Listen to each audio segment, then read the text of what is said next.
Hi, welcome to another Facebook Live. Today we're going to talk about staining crawl space doors. Although we do not offer this service at Wolfe, we would like to do a little DIY here so you guys can kind of, get a step-by-step process on how to do that. So here, we're just going to go through it. So a door we have here today, which is a door that we offer, this is the Tundra. This is just a plain pressure treated, crawl space door. That has been put together as obviously a sample, considering the size. But we're just going to go through the staining process here so you guys kind of have an idea on how to do this. This process can also apply to any other staining project you might do at your home. Piece of furniture maybe you're trying to refinish, some trim work, cabinetry, anything like that. It's pretty much all generic across the board. So as you can see here, we have some screw holes that would need to be filled prior to staining. So what we would do is we would bring in a stainable wood filler like we have here. You would get your putty knife. This is a little bit of a larger putty knife. It's just what I happen to have on hand today. So I would recommend probably a smaller one for something this size. But you would just, get you a little bit. It doesn't take a lot. And then what you want to do is just put it underneath the hole, nail hole, screw hole, whatever it is that you're trying to fill. And you want to just do a nice smooth coat there. Usually I do this kind of stuff the night before I want to stain something or paint it, so it just has a chance to really dry and set up. After that's dry, then we can move on to a sanding process. So we have 3 different sanding options here. So the first one is an orbital sander. This is a belt sander, and then this is just a regular hand, palm sander in case you don't have some kind of electric sander or don't want to purchase one, you're just doing a small project. So you would just use this, grab the grid of paper you want, just install it, which I'm sure the directions come on the package when you buy it. It's pretty self-explanatory, and then you can use this as well. But the orbital sander is probably one of the top picks here for something like this size or a little bit bigger. You can use a belt sander. Just fair warning, a belt sander is a little more aggressive. It's going to strip away whatever the finishes that you have on the product, strip away down to the wood pretty aggressively. So the only time I would really recommend that, especially if you're not doing a lot of woodworking projects and you don't have a lot of experience, would be probably like a smooth panel door or some type of a larger piece that this would be necessary. Maybe something that has some age to it, has a lot of loose paint chips or stains, something you had to use a lot of wood filler on that you're trying to salvage. A belt sander could come in handy. But other than that, I'd probably stick to an electric palm sander and electric orbital, which we have here.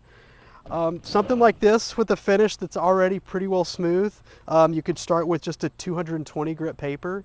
That's going to sand down this here where we did the wood filler, and then also get out any slight imperfections you might have across the door. So that's going to be the first step. So after that, you're going to let this all set up. Then the biggest thing, it's a really big deal, get a vacuum and vacuum all the dust and debris off of anything that you're staining prior to do it. If you don't, you're going to stain this and or paint it if you are doing a paint, and you're going to have rough stuff all in the finish and you're going to be very frustrated. So make sure you clean this, vacuum it, make sure there's nothing left on it, and don't do it, either like the cedar tree that I'm standing under right now. This is a bad example. Do it preferably in a garage or somewhere out in the open where any type of debris, leaves, dust, anything can't fall on what it is that you're painting or staining. So the next step would be to apply the stain. Applying the stain is pretty simple. Directions are even listed on the cans themselves. You can do a couple different ways. You can use a brush. I prefer not to use a brush when staining because cleanup on a paintbrush, especially a good one that you want to reuse, is pretty time consuming and frustrating. Can be done with certain products, but what I normally recommend for something small like this, this is just a throwaway little shop rag. You can use something like this to apply the stain. It doesn't take much. You can just to put it on, even go in and just cover the area. And repeat that process all over the door or furniture piece or whatever it is that you're staining. And that's pretty much it. After you've applied the stain, you want to let that sit for about 20 to 30 minutes. And this is a very important process that a lot of people may not know, even though, again, the directions are usually written on the can or product you buy. But if you don't take the time to read that, After this is set up for 20 to 30 minutes, you want to go back through with a clean cloth. You know, works great. Old t-shirts are great that you might have laying around the house, stuff like that. But you want to wipe off the excess stain. Obviously, I didn't wait 20 to 30 minutes, but you get the idea.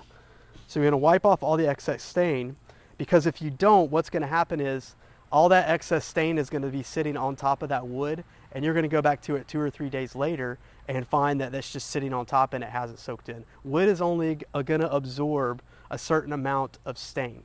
It's going to reach a point where it just won't take anymore. So if you don't do this process, you're going to have that stickiness to it, and it's going to take forever to dry, or it may not dry, and you'll have to go back through and probably re-sand it and start back all over, which would require even more sanding and a lot more cleanup. So you have this process. After that dries, then you want to get out your clear coat. There's several different finishes that are offered. This is a satin finish. You can get a semi-gloss, you can get a high gloss. You know, go to your local hardware store, Sherwin-Williams, Lowe's, Home Depot, whatever it is, and you can see all the options they have there. It's just going to give you a different sheen. So that will then be applied. Same way, I would probably recommend a throwaway sponge brush to apply the clear coat. You know, it just gives you a nicer finish, and then when you're done with it, it's cheap. You can just throw it away. You don't have to worry about washing it. You can also use a rag. Same deal. It's not going to hurt it, but that's just what I prefer. Oh, one other note when applying the stain: if you do want a darker finish, you can let this dry and then do another coat of stain if you do want a different color. There's really no wrong way to do it. You can apply as many coats as you want, as long as the wood will continue to take the stain. So you've applied your clear coat, all that's done. You have cleanup, and that's pretty much it. It's pretty straightforward. Then you guys can, you know, reattach your door or whatever it is that you've pulled off, check it, make sure everything looks great. Always wear safety equipment. You know, we wear a lot of N95 masks in what we do.